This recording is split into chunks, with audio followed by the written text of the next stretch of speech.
And we're live. Hey, what's going on? It's another episode of Sparring Partners Podcast. My name's Kobe McKinley. On the other side is Brad Jones. Brad What Jones, how up? you doing? I'm doing great. That's, that sounds great. And before we jump into it, be sure to subscribe to the channel. Comment down below if you have any questions, comments, or concerns. Like the video. And as always, we're brought to you by Film Fight Freaks, where I have been working my fingers down to the nubs, writing all these prelim previews. Yeah, it's been a crazy week of fights, but a fun one nonetheless.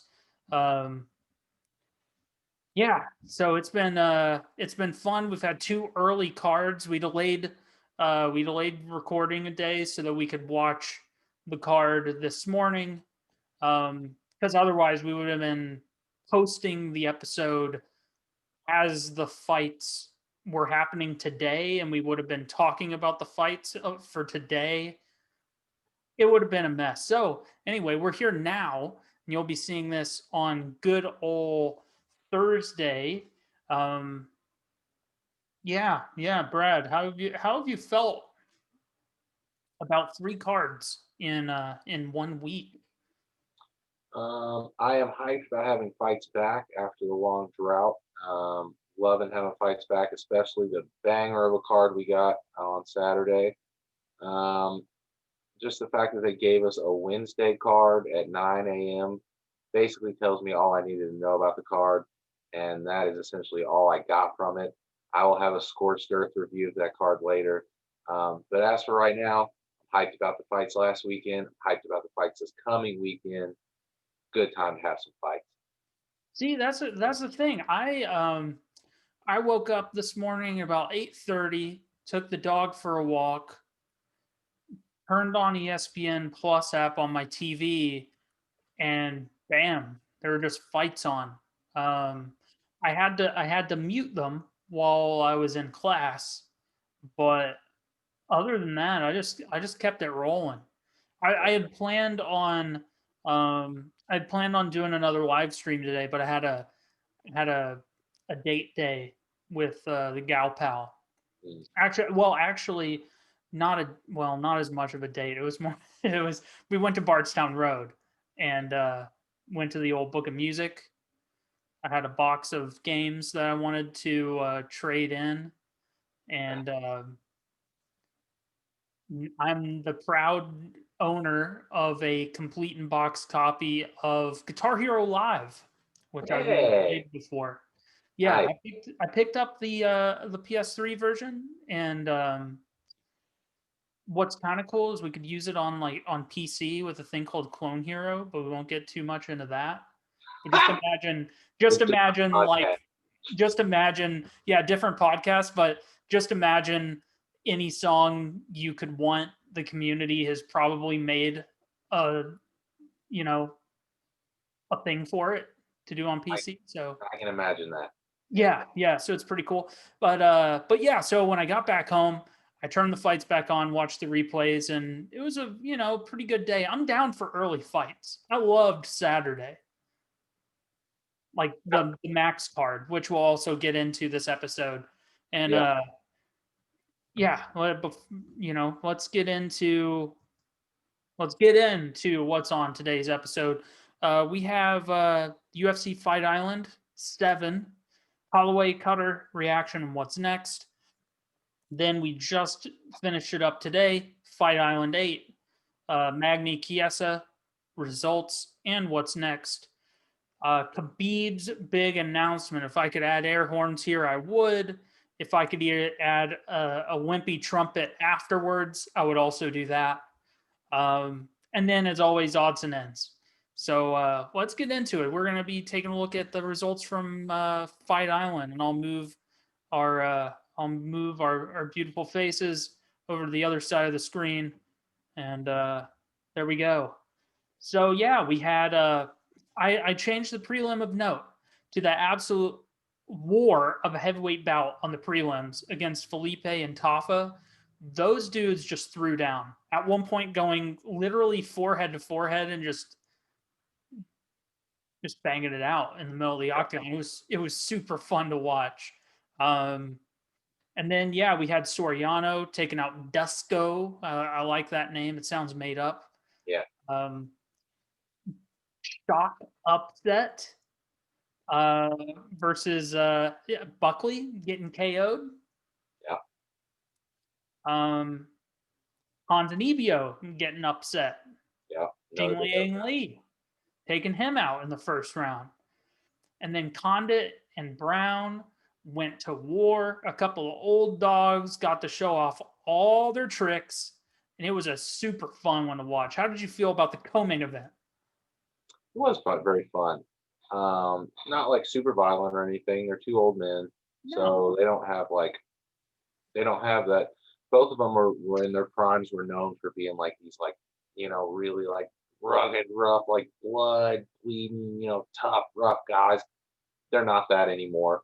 But it was like it was a great fight. It was very it was great. That's all I got. Is two old men. It was a very good matchmaking. That is what I'll say about yeah, yeah, and that's a there's very few things I like more than a couple of 40-ish year old mixed martial arts veterans throwing down because like you said, at this point in their careers, they're not able to dish out as much explosive damage as they probably once were in their careers, but all the skills and all the ways that they're able to express themselves in the octagon are on full display. Um, really fun. The ground, I think what probably surprised a lot of people coming into it was the amount of groundwork. And I thought it was brilliant to watch. Really, really fun. it. Yep. Um, and also the first time I've ever seen someone cut their head open with the cage. Yeah, that was a weird one. That was weird. Then the main event. I mean, I don't feel it's one of those performances. I'm not sure I could say anything about it that hasn't already been said, but an absolute masterclass from Max Holloway. What did you think? How pumped were you coming off that main event? Incredibly pumped. That was a jaw-dropping performance. I mean, in the fourth round, when it clearly should have been stopped and wasn't, I'm jumping up off the couch. I'm screaming at the TV. Like, I'm super invested at that point. It got me thinking afterwards. I was like, who is my favorite active fighter right now? Just my personal favorite fighter that's active right now. And got thinking about it, and I was like, it has to be either Max or Izzy, and I think it's Max. Like at a certain time years ago, it was probably like Cerrone, like a guy that just like fighting all the time, throwing down, getting into balls. Dude, Max is the ultimate level of that. Like the shit he's doing is just outrageous. Like the the the ultimate. I'm putting his cardio up there with like flyweights, like the ultimate cardio. Period. The guy's throwing 700 strikes all the way into the fifth round after 25 minutes, not tired. I mean, like, obviously he's tired, but like, he is still going with the same pace that he was in the first. It's insane. Crazy performance. Another one got me thinking, like, what were other, like, just masterful performances? Like Usman against Woodley. Woodley, super highly respected at the time, multiple title defenses, gets stomped 50-45 flat. I mean, this fight was had a 50-42. I've never seen a 50-42 Two before. two 50-43s and a 50-42. I mean, it's just insane. Max is amazing, has been amazing, continues to be amazing. This I'll refer to him as the Ultra Instinct Max, the DBZ and Yeah. DPS guys out there. He hit an ascended level, which Calvin Cater, granted, he did a great job in just absorbing damage. I'll give him that for whatever it's worth. But he gave Max a lot to work with. He moves very. He doesn't move laterally. All his blocking is a lot of just showing up and eating punches. And he kind of for the last 2 to 3 rounds essentially just became a standing punching bag for Max. Mhm. but even still, Max was just that shit at the end of the fifth round with just looking out of the cage, talking to DC whilst landing a strike on Calvin and then doing the full Anderson versus Bonner, just like boop boop boop boop. Nope, not even looking at you. Dodged all that shit. You are nothing to me. Yeah, that's the guy. That is, in my humble opinion, the best featherweight in the world. Which I know this is a highly debated topic right now in the UFC with the fact that there is another man holding the belt in the division. But I would argue that you can have a best fighter of a certain division that is not the belt holder.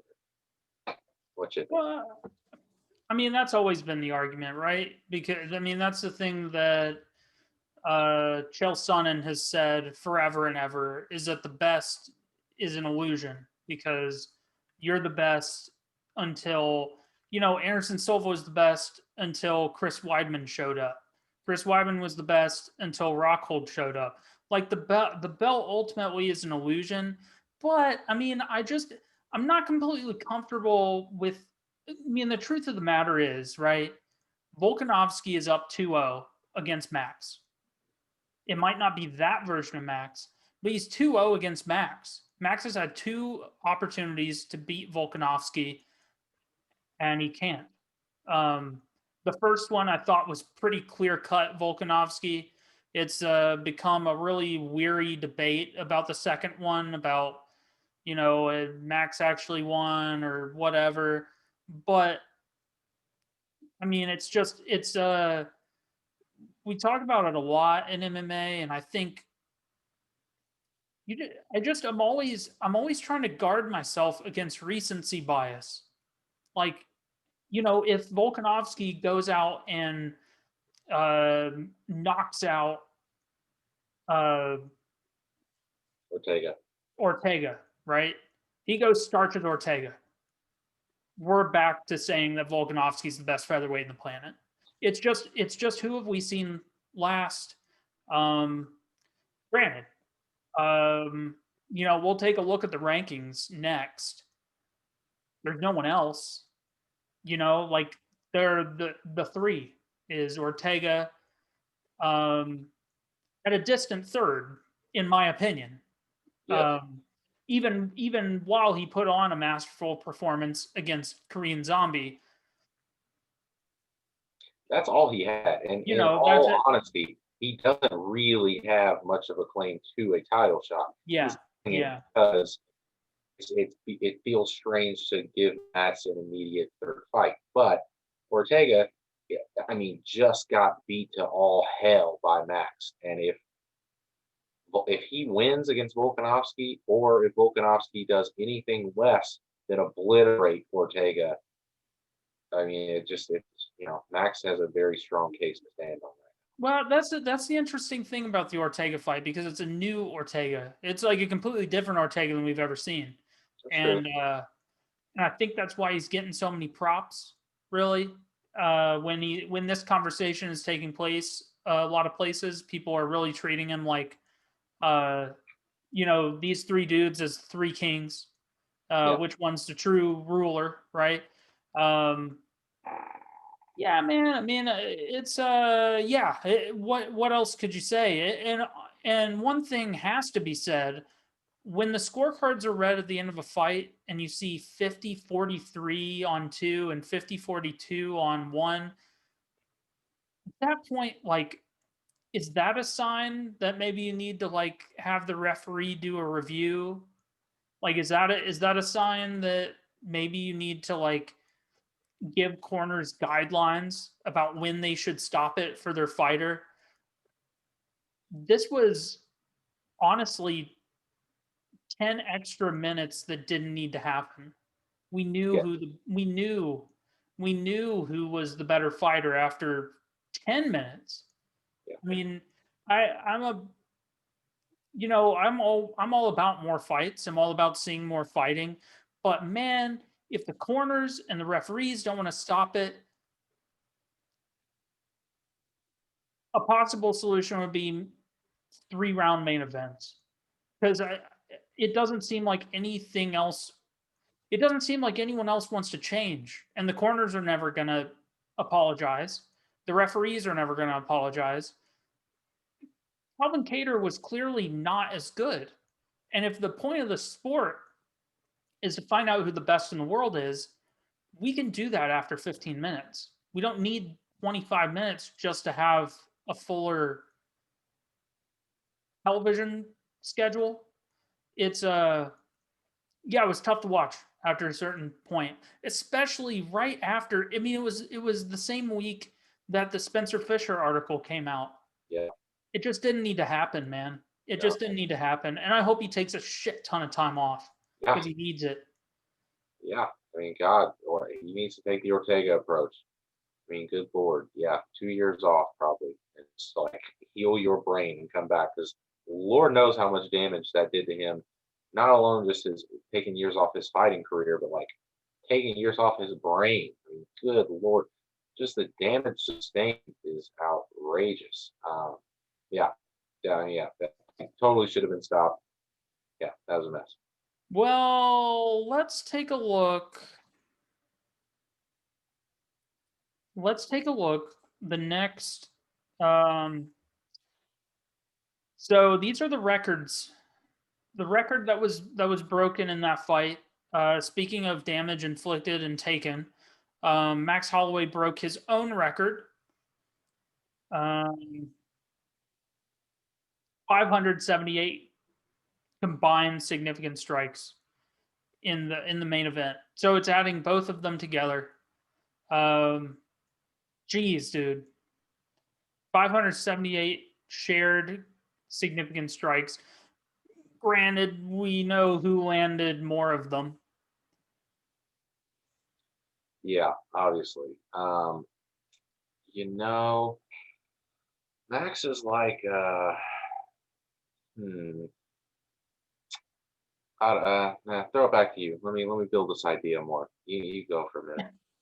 Yeah, well, I mean, fights with the most combined significant strikes, Max is in all three of them. So, speaking of brain health and saving yourself, um, it's good he doesn't spar anymore. Um, and then I'll go ahead and read Calvin Cutter's post fight statement via Instagram we have on the right here. Success in life comes when you simply refuse to give up. With goals so strong that obstacles, failures, and loss only act as motivation. Props to Max on a hell of a fight. He deserves all the praise. Thankful for my team's commitment for this fight. On to the next. There is no stopping the man who doesn't quit.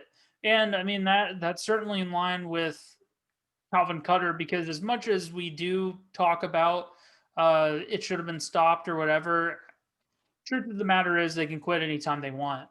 And while it was also horrifying, it was also inspiring to see Calvin Cutter stay into it. And I would say, I was going to say this earlier, but it popped back in my head. His fight on Saturday was really represented the curse of the power puncher, especially a guy like Calvin Cutter, who carries his power deep into a fight. It's just unfortunately Max Holloway has a hell of a chin. So and Calvin Cutter landed some awesome punches. He landed a few brutal uppercuts when Max ended up on the inside, and probably most featherweights on the planet would have at least wobbled. But Max Holloway, at worst, backed away a little bit, took a few breaths, and then went back to the pressure.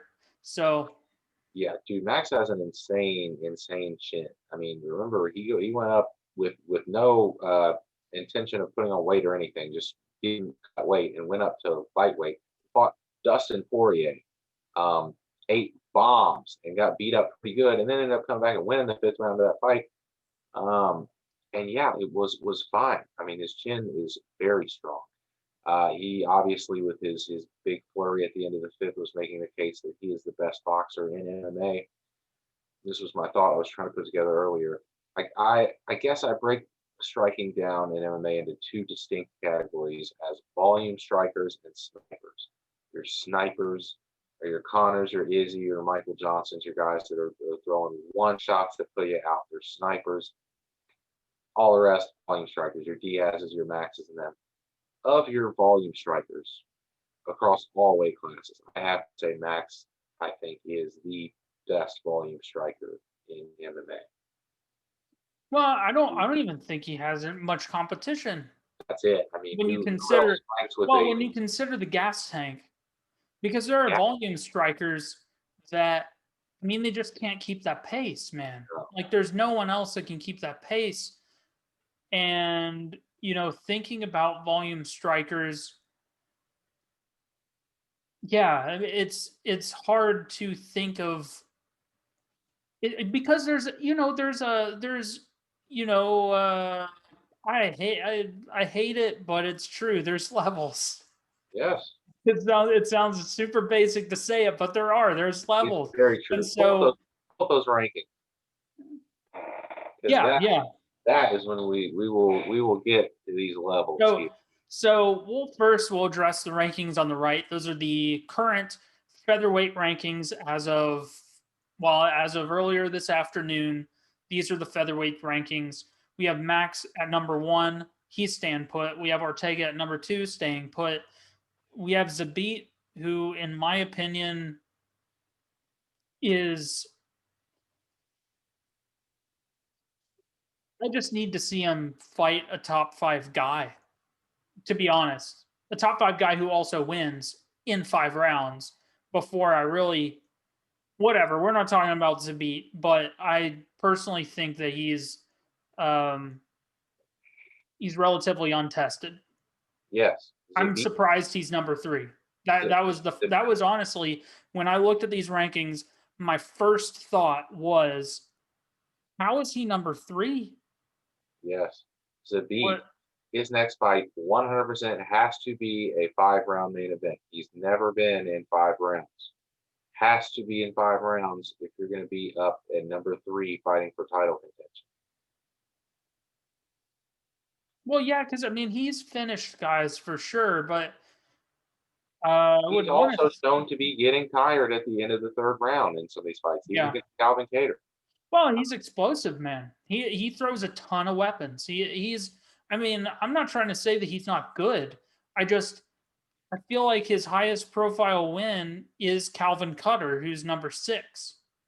And it's like, look at this breakdown of this list, right? So you got Max at number 1. Max is not even the champion of this division. He's number 1. The number 6 guy got 50-42. Okay, so anyone below him, 7 through 15, y'all are getting 50-40. Okay, so there are only Brian Ortega, Zabit, Yair, Korean Zombie between them. That's it. Those are the only options of people that Max could even possibly fight. Ortega already obliterated him. That's not going to happen. Options for people for Max to fight: Zabit, Yair, Korean Zombie. Korean Zombie's coming off of a bad loss to Ortega. It's not going to be him. So you got. Would we want to match up Max against Yair or Zabit? I don't know about either one of those things. Zabit has never fought 5 rounds, and you're going to put him in a 5-round main event against the 5-round guy, the guy. And Yair he's been 5 rounds. He went 5 rounds with Zombie. Yeah, but Dana White just said stuff, so I don't want to put too much stock into what he said. But it was relatively recently he was asked about the status of Yair Rodriguez, and he said, I do not see him fighting anytime soon. I don't know what that means. Oh, that was revealed. If you missed that reveal. No, what is it? It was USADA. He got USADA. That was the reveal. Ooh. So he has currently been USADA'd. I don't recall the exact details, but he is wrapped up in a USADA situation right now. 2-year one? I don't think it's a 2-year one because they would have pulled him from the rankings already. So I'm not sure exactly what happened. We'll have to look it up after the show. It could have been some 420, dog. That's true. They did just do away with all. They literally just did away with them. So, Yeah, featherweight is in a rough spot right now. That's all I'm saying. it's super young. It's It's super top heavy. young. It's The t- super top heavy. yeah. Hmm. Man.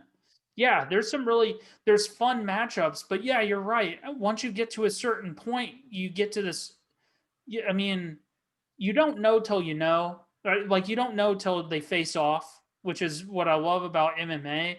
But at the same time, we have data to work with on all of these people, and really, you do get to a certain point where it's like, well, yeah, there's fun matchups from number 5 all the way down to 15, but yeah, you look at the top 2, the top 3, including the champion, and you're like, oh, they're gonna put him against like no, but like nothing against. I'm just gonna pick a name out of the hat.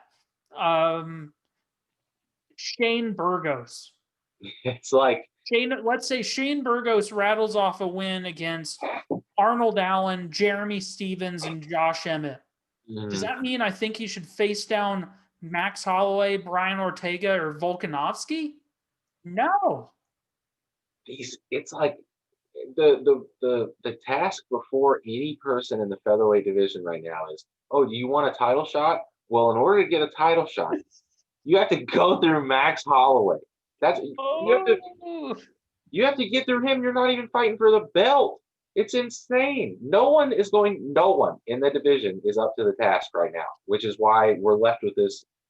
Like, what do we do? What do we do if we? dude, it has to be said. It has to be said. I feel horrible for Volkanovski. Of course, I he's feel gonna be. horrible. He is one of the few champions, right? He's one of the few champions that is truly like, I do not care about any weight class other than my own. I want to Yeah, fight. I want to fight an endless stream of dudes who they say are the best, and I want to beat all of them top to bottom. Well, unfortunately for him, the list begins and ends with Max Holloway. yeah, He can't get away from him, man. no, And the thing is, it's not like he's dodging him. From where Volkanovski is, he's like, I'm not afraid to fight him. I've beaten him twice. I and just the am not interested. the part that no one talks about, which is the real truth behind all of this, is so they fight a third time.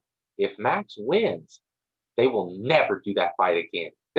They will be like, all right, we're good. We're out. Max has got the belt back. We're never going to do a fourth fight between the two of them. So Volkanovski then is going to be dicked over and never get a chance at the belt again because it's just the way it's going to shake out. The problem is he has a name like a dude who doesn't speak English. Yeah, yeah. So when people hear like featherweight champion like yeah, Volkanovski, Mhm. I think the general fan is just like not gonna know what that guy's talking about. Mhm. But yeah, he's just an Australian dude, or is he from New Zealand? I don't remember. I think it's New Zealand. Maybe it's Australia. Who knows? I know it's We're not horrible, very man. cultured people over here in America. Well, it's just hard to tell. I mean, but well, it's easy to tell when they speak, but you know. Anyway, hold on. It's New Zealand. It's New Zealand because does he work with City Kickboxing? He does, but I thought he did something with the New No, no, he's Zealand. Australian because he works with Eugene Merman. Yeah. Yeah, okay. That's Whitaker's coach. Which did you? That's a good Max reaction. Eugene Behrman is City Kickboxing. Well, shit. Who's what's his name? I watch Grange TV. Yeah, yeah, that Why guy. do I not know his name? I forgot it, but yeah, I know a guy. Yeah, you should watch if you haven't already his reaction to Max's performance. No, I haven't seen that. It's good because he said, yeah, he understands. He's like, there's no one else, but it sucks. Yeah, and then moving on to the left. So we'll move away from the featherweight division and focus in on welterweight. Perfect. Now we had Jing Liang take out Ponzinibbio in the first round, which catapulted him to number 12 as of earlier today. Number 12. Now, looking at those rankings, who would you want to see him take on in that bottom of the top 15? Honestly, 10, 11, or 13 are all excellent options. I don't want to see him versus Robbie Lawler, and obviously Hamid is basically number 3 at this point. They're just putting him at number 15. Yeah. Yeah. Well, here's another one, because I'll enter his name into the conversation. After Condit has come off 2 wins, granted, one against Court McGee, another against another aged veteran of the sport in Matt Brown.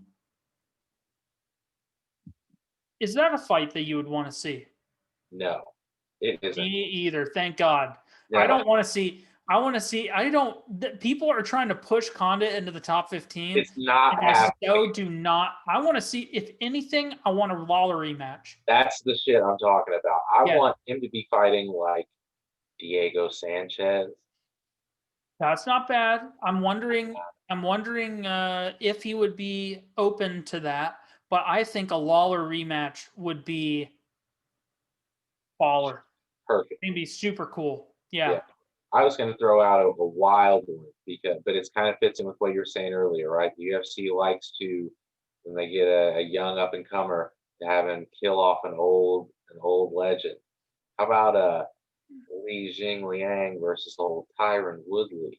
To think about that. Ooh, that actually, I kind of like that, because when you're looking at building up Jing Liang, although he blames jet lag for his Neil Magny loss, he's got some questions to answer when it comes to wrestling and his work on the floor.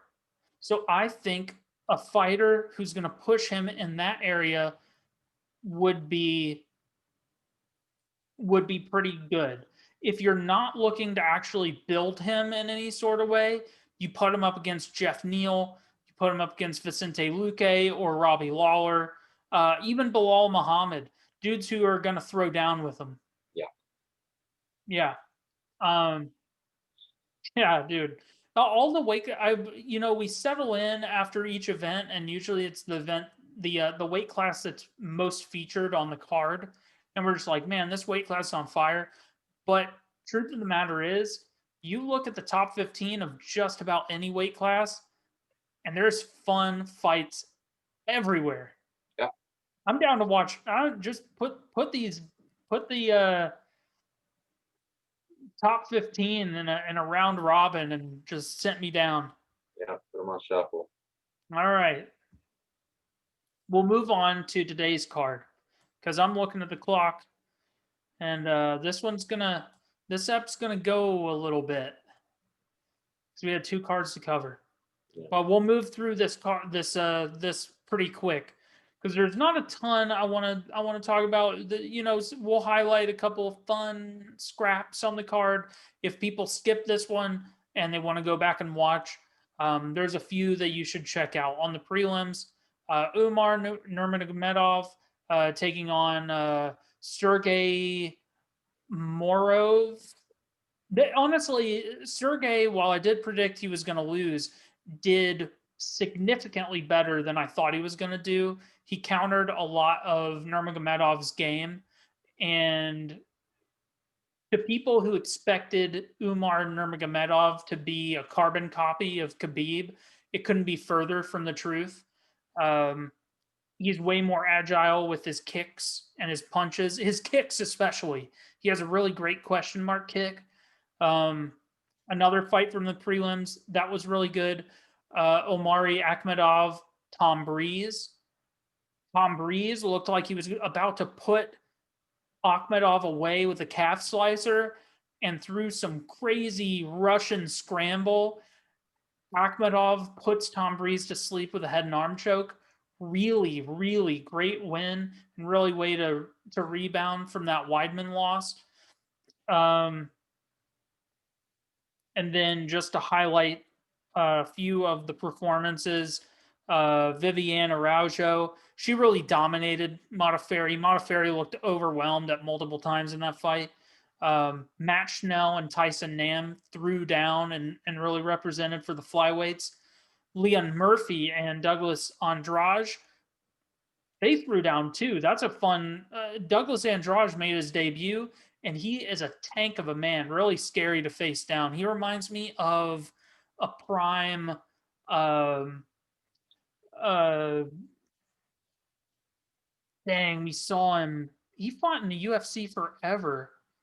We saw him finish a dude in Indy. Tiago, whatever. He's Brazilian. He's a tank of a man. But really, let's talk about the co-main event and the main event.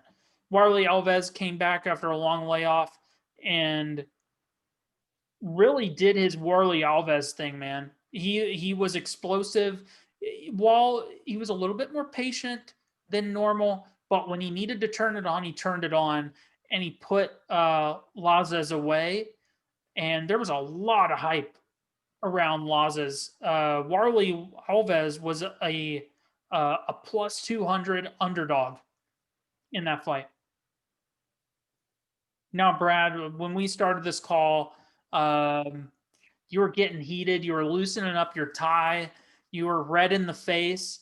Now, I have some thoughts about the main event, but I've been talking.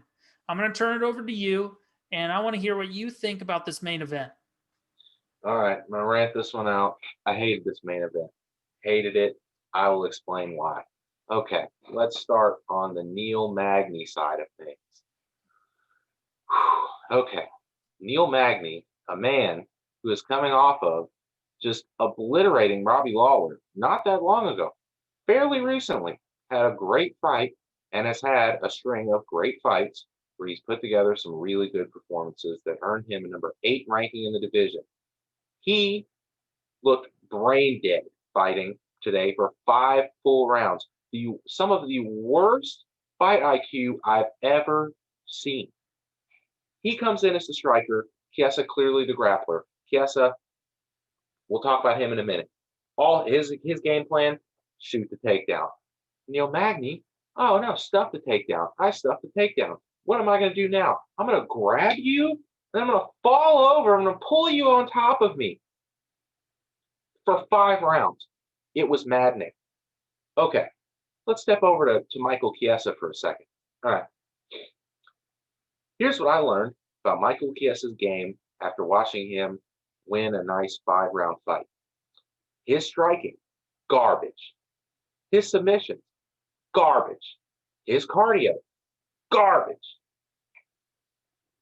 The only thing he's good at is transitioning and controlling on the ground. I'm going to need you to use your words. Garbage. Elaborate. What do you mean? I thought he looked not top 10 welterweight on the feet. Not top 10 welterweight on the feet at all. He looked amateur. No, he's not. No, he's not. Ryan Hall's not a top 5. He's not a top 15 featherweight on the feet either. But when he gets you on the floor, he is. That's fine. If Michael Chiesa did something to you on the floor other than just transition and lay on top of you, we could do something. But Neil Magny's laying there brain dead, and Michael Chiesa is just fucking flipping all over him, not doing shit. No. I did not watch the same fight. This is the fight I watched. I sat there like, what the hell is this? These are supposed to be the number 7 and 8 welterweight in the division, and then I'm going over the next slide because I have the rankings pulled up. Okay, please. We'll talk. I'm like, anyone ranked above him would get obliterated. Look at these people. Stephen Thompson. What do you call out? Colby. Colby does kind of the same thing, but way the fuck better. I can't even imagine Usman versus either one of these people would be a slaughtering. I thought Bro, I thought Michael Chiesa. No, he didn't get the finish. Magny's a hard dude to finish.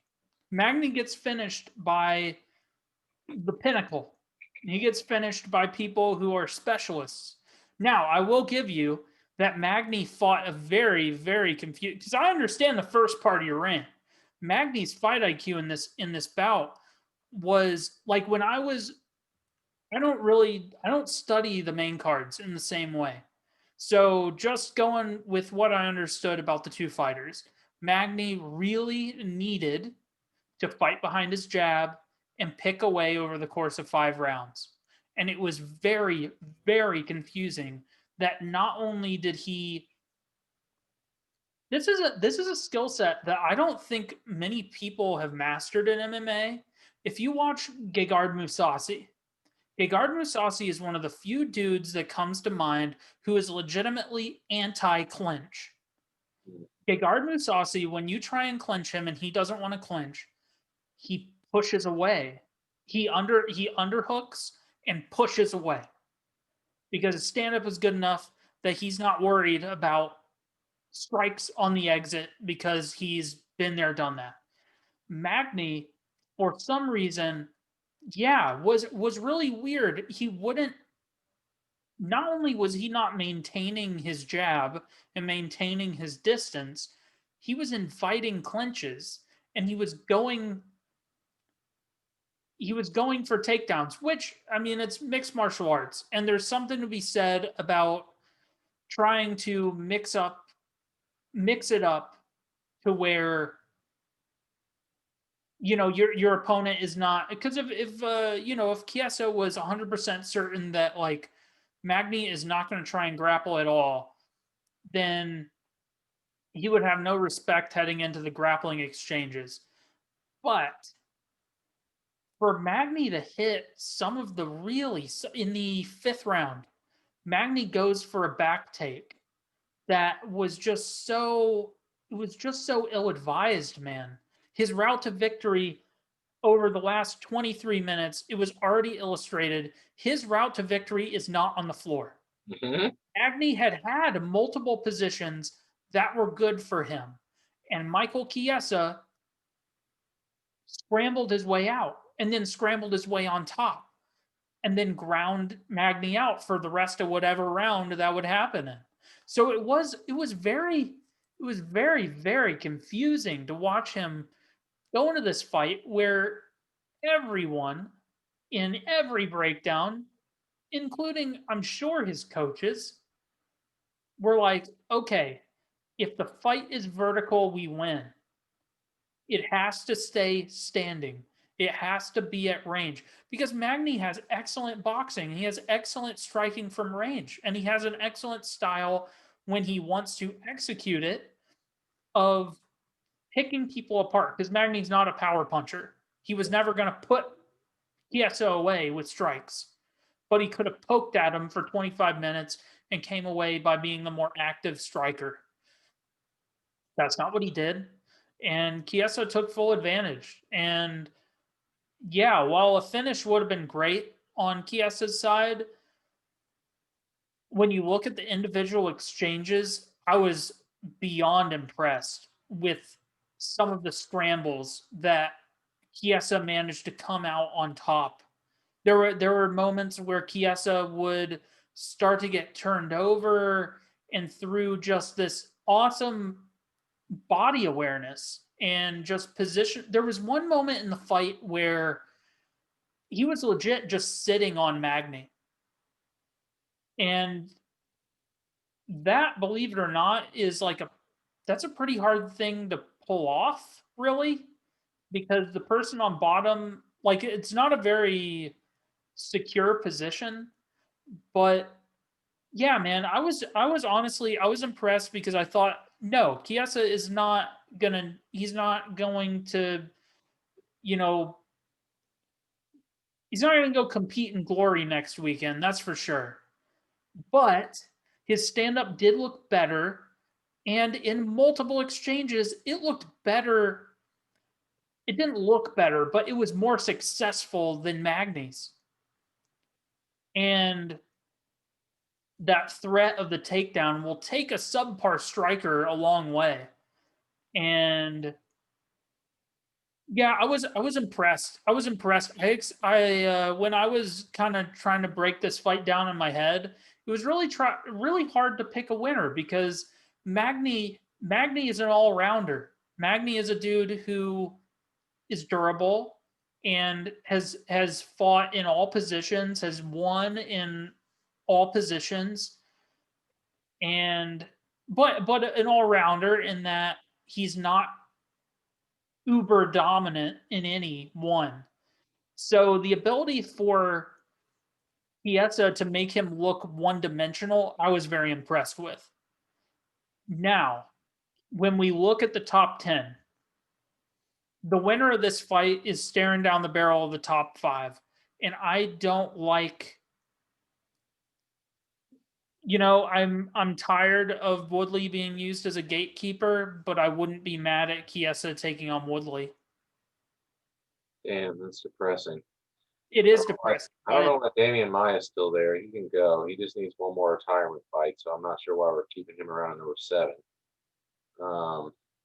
But yeah, no, God, what a depressing ass fight that is. We're already at Woodley versus Michael Chiesa. How boring that fucking fight is going to be. Good Lord. And what a fall from grace. Woodley, you're fighting Michael Chiesa all of a sudden. You were just fighting for belts.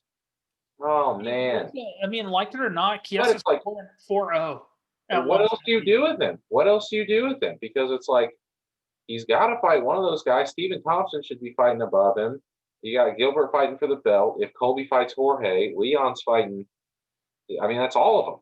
Nobody's available except for Stephen Thompson. No, I think Stephen Thompson really is the odd man out, and I think that honestly, that's if we're looking at the rankings, if Thompson's willing to play ball, that's who he's looking at fighting next. Wonderboy and Chiesa, huh? Yeah, because I mean, yeah, you're right. Everyone else seems to be spoken for. I mean, we have this over on the far left. Chiesa called out Covington, but there's just too much smoke around Masvidal Covington for it not to happen. It would be a disappointment to the general MMA community if that fight didn't happen next for both men. Yes. And it's kind of depressing for Stephen Thompson because Thompson seems to have the attitude of a dude who knows he doesn't have a ton. I mean, he doesn't look washed up. He looks as good as he's ever looked. His last fight was awesome. But, Thompson knows he's 37, he's 38. He doesn't want to waste his time with anyone under him in the rankings. And I wouldn't assign that to arrogance or anything like that, but I mean, it's a risk that he cannot afford to lose. He can't afford to lose to number 8 in the world. And he's just fought 2 guys beneath him that are super dangerous. Yep. Yeah. And Michael Chiesa is probably not going to get Covington. He's relatively unscathed. Yeah. So I would expect him to maybe be a backup for Edwards Maiev. Sure. But if not, I think unfortunately for Stephen Thompson, it makes the most sense. Or fortunately for Stephen Thompson, because Stephen Thompson is no stranger to counter wrestling. No, I don't. I think that's a pretty easy fight for Wonderboy, honestly. And he's honestly pretty damn good at it by this point. So I think it's a relatively safe fight for Thompson. Honestly, if anything, I'd go fucking down. Yeah, I think Vicente Luque would beat the shit out of Michael Chiesa. But yeah, whatever. He seems to already be past that point for some reason. So yeah. Well, I mean, he's 4-0. I mean, he's 4-0 at welterweight, but he only got that ranking because his guy he beat was RDA, who was halfway out the door, headed back to lightweight. Hey man, I think actually it's even if you were depressed about Michael Chiesa taking on Woodley, I think we might be looking at Neil Magny. Oh, Neil Magny. If Neil Magny ever fights like he did in that fight again, immediately send him to Bellator. I mean, that was like just the shittiest fucking main event performance I've ever Yeah, seen. it He was fought like he confusing, could man. fight at 9 a.m. on a Wednesday. It was almost as confusing as um no. Listen, this is what I'll say is that I think Magny at the beginning of the fight, listen, by round 2, it should have been apparent that like I need to be on my bike and I need to box. I need to jab forever for 25 minutes. I need to jab. Because I mean, we all knew coming into this fight, no one was going to win this fight spectacularly.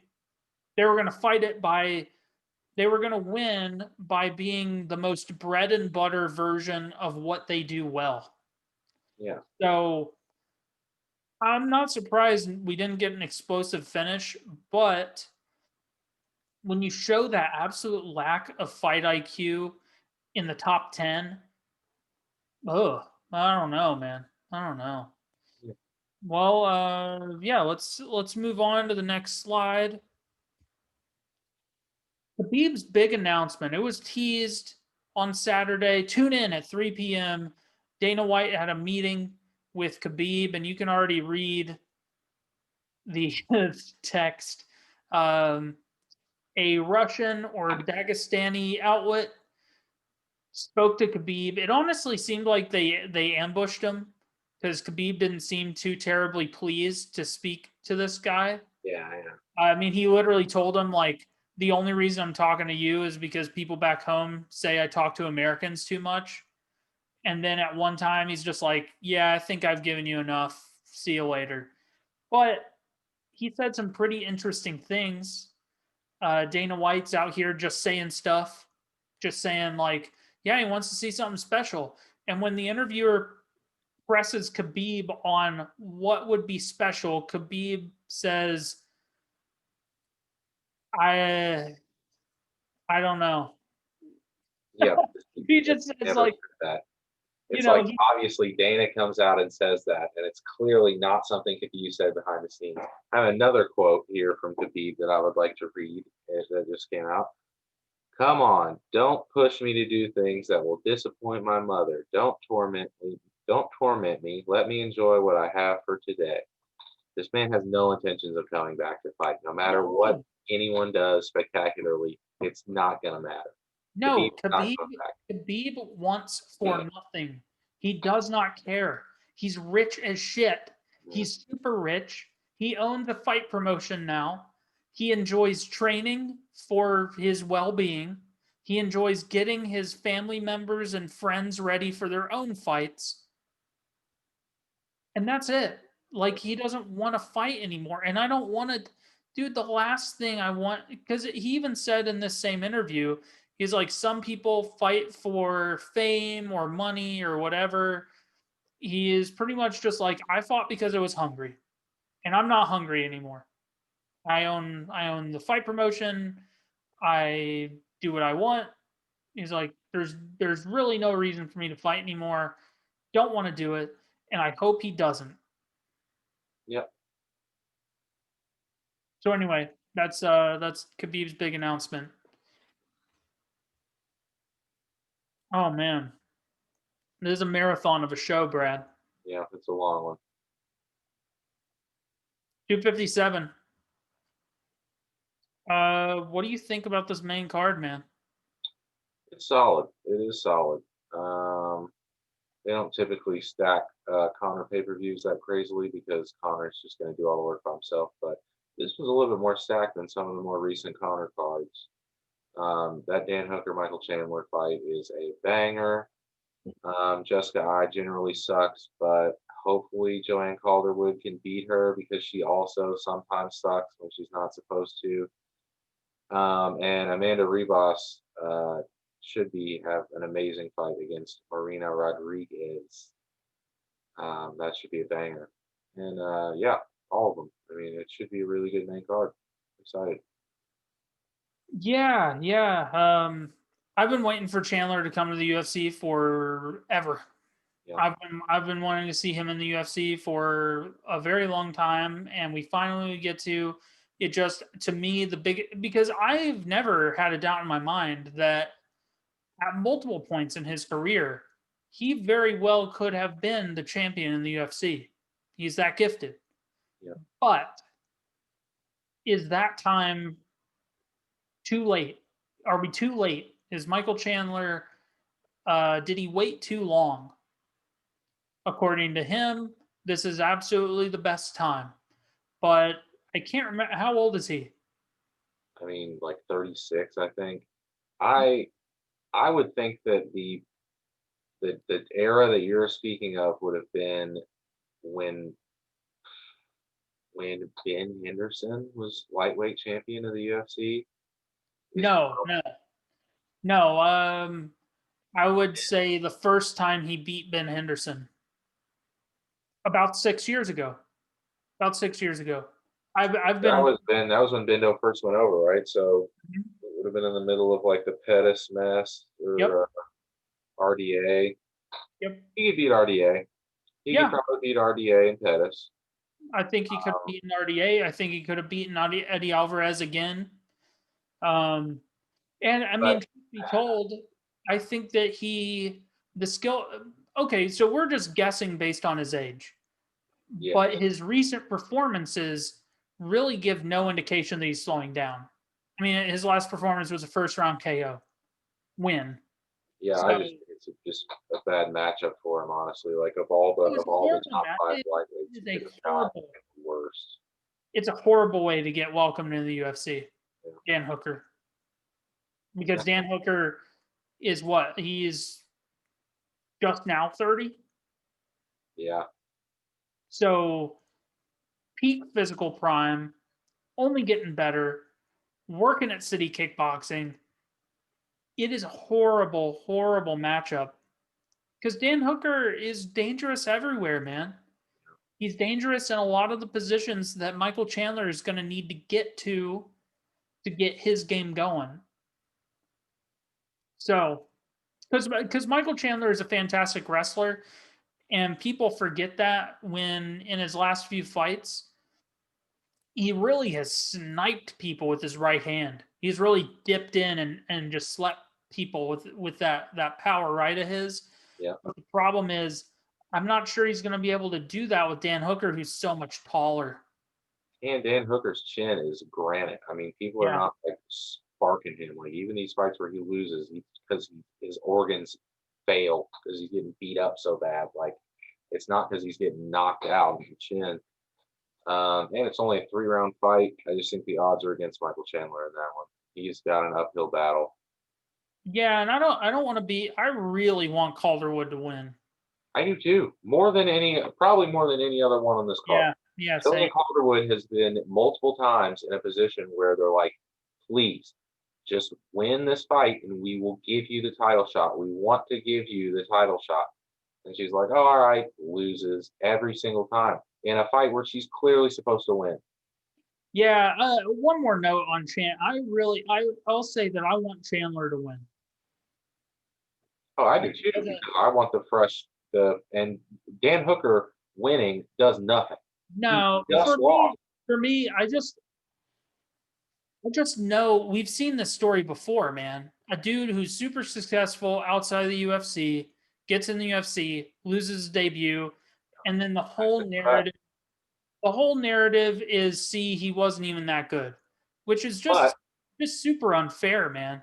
But some of those people, like the Alvarezes and the other one that I just forgot, they come in, lose their first one, then get it together and end up winning the Yeah. belt. Yeah, which is entirely possible. I just have to say, so Calderwood, while I do like her as a fighter, Jessica I, for some reason, I find uniquely insufferable. Mhm.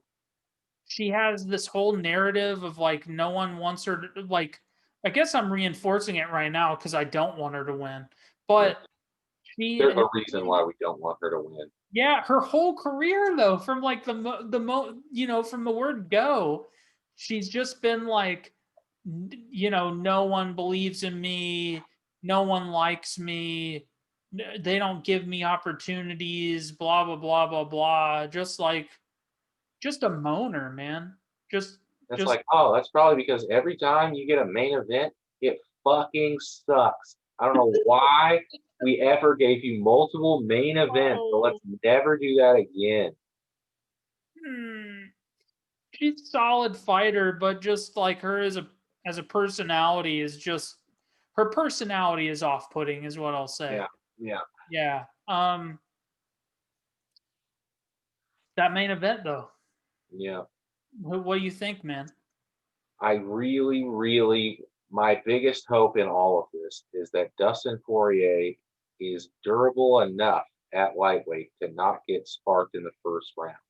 Yeah. That seems to be the largest consensus, and I get it.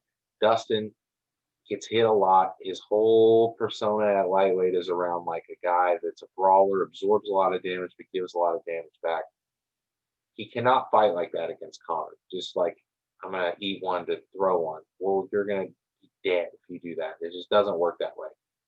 But Dustin Poirier has the skills to make it an interesting fight. I just want him to use them. I want him to go after the first round and try to grapple, nullify, wear out Connor, and make it a nice, interesting, long fight.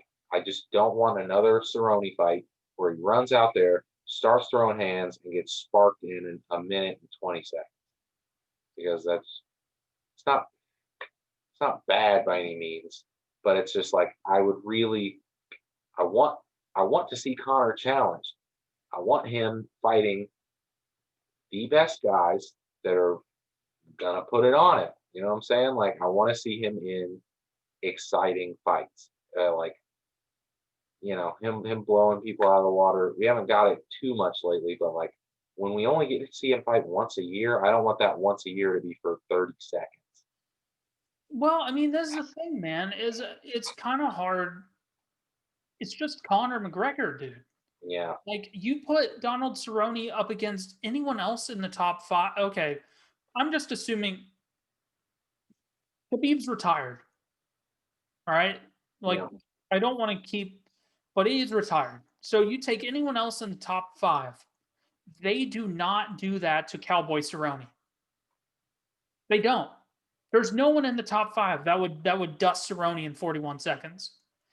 McGregor has this this unnatural level of power that the other people in the division just don't have. It's really, really freaky. And yeah, man, Conor McGregor takes durable guys, and like Aldo wasn't chinny before he fought Conor McGregor. He'd fought in some battles. The Mark Hominick fight was a battle. The Lamas fight was a battle. Conor McGregor shut him off, and Conor McGregor, for better or worse, really I think can do that to anyone. From 145 pounds to probably a good deal of 170.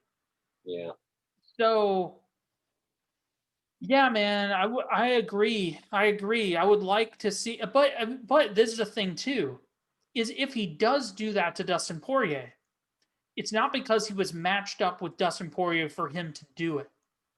yeah, It's because he has the touch of death, yeah, and he's for real. And I think that people get lost in they get lost in the larger than life side of McGregor, that when you try and tone it down and really explain, like my coworkers at work, they're like, "Oh, you really think McGregor can get it done?" I'm like, "Yeah, yeah, like of course I think he can get it done." They're like, "Well, I mean, he talks a lot and all this and that." I'm like, "No, no, forget about all of that. His skills, his ability, and the data we have on what he does when he fights, when all that shit's gone and it's just him and another dude in a fight, he is as good as anyone we've ever seen. Yep. And it's a tough test because at the same time, like, yeah, he normally knocks people out, but the truth of the matter is he can do all of it. He he arguably gave the best account of himself than anyone else did against Khabib at the championship level Yep. with a broken foot. Yeah. So, like, yeah, man, I think that the larger than life persona that McGregor puts out makes a lot of casuals think that it's a hype job. They think that it's a Mayweather thing, but it's just no. He's just fucking good, man. He's Yep. just good. It's true. I do expect him to knock out Dustin. I know. It's almost boring to think that. Yeah.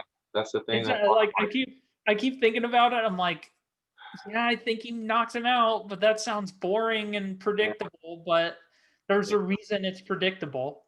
Mhm. Yeah. Well, let's that was that every time I see that picture, it was the first I googled shocked face, Mm, and that was one of the first things I saw. that's a Was a very was a shocked ba- face. was a baby alien thing losing its eyeballs out of its skull. But these are the first four pay-per-views of 2021, and boy, am I excited! Yeah, yeah, we were starved for title fights, kind of the end of the last year. There's a point where they were just like, Davis and Figueiredo, you're just gonna headline two pay-per-views back to back. So we got a backlog of champions that need to defend their belt. So it's awesome that we're stacking them all up finally. I mean, a So, lot of these are like long overdue, also. so I have three questions, Yeah, right? she got. So take away Poirier McGregor. Yeah. Which of those six title fights are you most excited about? Okay. Who do you think's most likely to upset? Okay. And who do you think is most likely? Which title do you think is most likely to change hands? Okay. The fight of all those that I'm most excited for is Stipe Francis 2. The one that's most likely for the title to change hands, um, oof, probably Yan and Sterling. And then let's see, upset. Oof, maybe Ortega over Volkanovski. Would Blachowicz over Adesanya be an upset? I guess. Um, To me, no. But as far as the court of public opinion, yeah. that one is one that like I don't know what the deal is, but like hardcore MMA for some reason is like that's a lock. Adesanya wins that easy. And I'm like, yeah, I don't know about that.